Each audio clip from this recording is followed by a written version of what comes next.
Ang gagaling! Hoy, magsigisi kayo! Hoy! Ano? Oh, sa klase, tulog kayo? Ano, parang wala kayong teacher dito Yan, nakapuyat nyo.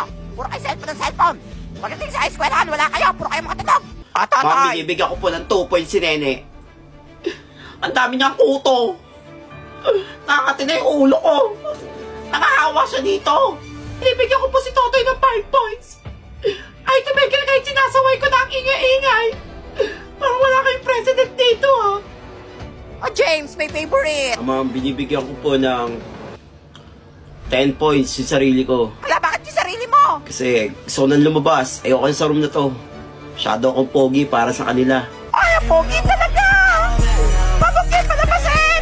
Tatay na lang! Naku, huwag kang lalabas!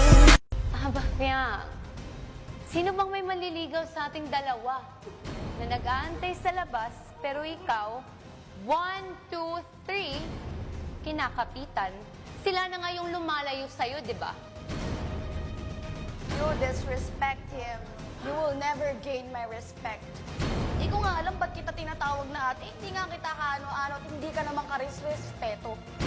Sa ginagawa mo, hindi nga dapat just ang pangalan mo. Alam mo, dapat pangalan mo, attention seeker. Hoy, Tommy! O, bakit? Bago mag-uwi, tulungan mo lang sa project, Sorry, may laro pa kami ng basketball eh. Kaya mo na yan! Sing ka! Nasaan na ba yung manyak ngayon? Hindi ako tinutulungan sa project Nakakainis!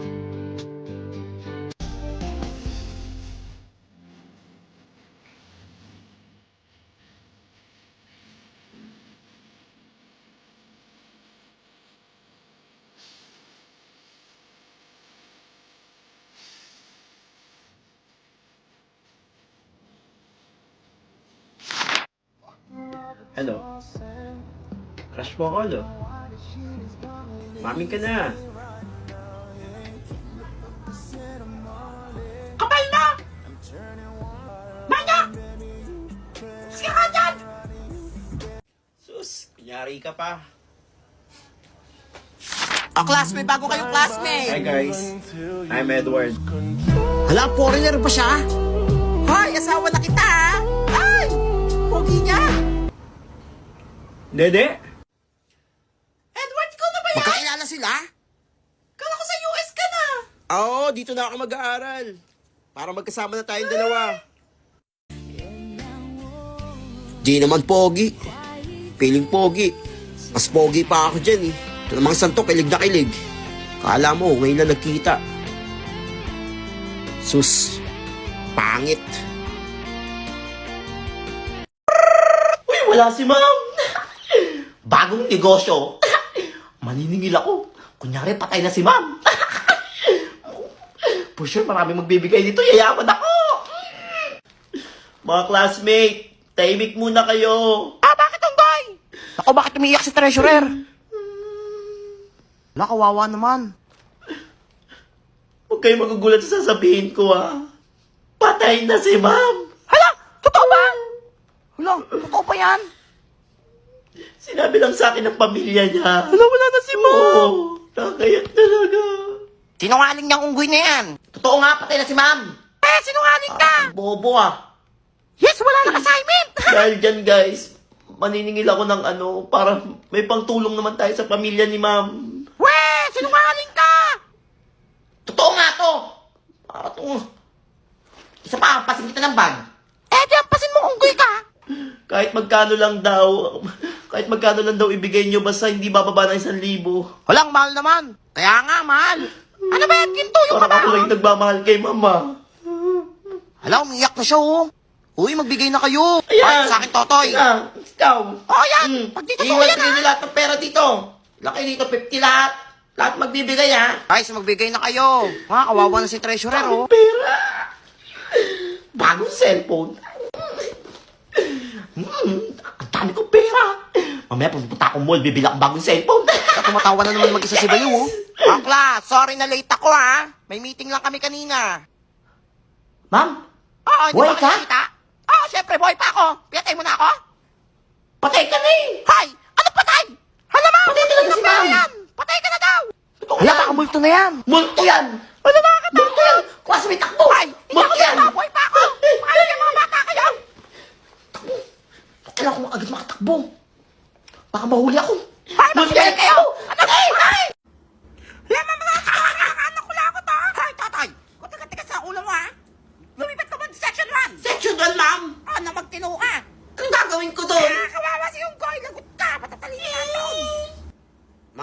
yung section 1? Ah, yes, dito nga.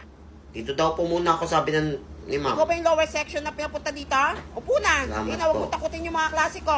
Ang mamatay ng dahil sa'yo, Jesseline. Ang mamatay ng dahil sa iyo, ma'am. Ibig sabihin po nito ay kabayanihan ng mga Pilipino na isinakripisyo ang kanilang buhay para sa kalayaan ng ating bansa. Okay, class. Use nervous system in a sentence. Oh, Jenny May. I am nervous, but I think it's natural because we have nervous Ikaw? system. Very good. Okay, class. What is square root of 1, 4, 6, 85.9, 100,000, 41 million thousand? Toto, yan ang sagot. Ma'am, Ano? Tagal. is... Ano, parang di niya alam. Ano ba kung nag-iisip siya? Mukhang matalino din. Hoy! Ano nangyari dyan? Ma'am, pumapalakpak. Masaya ata. Inabas niya ako dito! Ano nangyari sa'yo? Ayoko na! Ano ba yan? Ma'am, magpapakabait na ako! Hoy, patawag niyan. Advisor niyan doon. Nasiraan na to. Okay, we will play a game. Guess what's inside? And the first player. I think inside have a handsome boy. Oh, wow. Handsome boy. Next. I know Malaysian. It must be rice and chicken. Rice and chicken. Rice and chicken, definitely. Someone inside. Surprise! Oh. And me, no cheating. Remdang daging ink. Sorry. Pinamasa niya. That's what I mean. Okay, the winner will pay the bill. Wait. Okay, let's cancel the game. Bye. Okay, we will play a game. Guess what's inside? And the first player. I think inside have a handsome boy. Oh, wow. Handsome boy. Next. I know Malaysian. It must be rice and chicken. Rice and chicken. Rice and chicken, definitely. Someone inside. Surprise! Oh. And me, no cheating. Remdang daging ink. Sorry. Pinamasa niya. That's what I mean. Okay, the winner will pay the bill. Wait. Okay, let's cancel the game. Bye. Ay, ang dami na nga away sa akin dun sa part 1. Paborito ko naman talaga yung mga prutas eh. O, alam kayo lahat. Ano to, gami? Gami ba to? Ganyan, ang prutas yan? Bento kayo, number 10 yan, hindi ko alam yan. Ano yun? Ay, alam ko to. Kalamansi! Oh, number 4 ka kalamansi. Ba, syempre, apple. Pero matabang yung apple eh. Number 5 ka lang. Peralty daw yan. Dragon fruit! Ay! Favorite ko yan. Ganun kumain yan, oh. Ano to? Mangga? Mangga ba to? Eh, maasim, pero masarap yan. Sige, number 6 ka. Ano to, kamatis? Ha? Number 8. Ano yun? Ano naman to, bulok na apple? May apple na kanina. Dahil medyo bulok ka, number 7 ka lang. Ay, may nagpupukpuk pa. Ano to? Ay! Kalabasa, number 9. Maliliit yung kalabasa, malalaki yung mga kalabasa eh. Ano to? Bayabas! Number 3, masarap yung bayabas. Ano ko yung last? Ano to? Parang familiar siya. Ha? Kalam yan. Eh, di ko pala favorite yung mga prutas. Gulay na lang.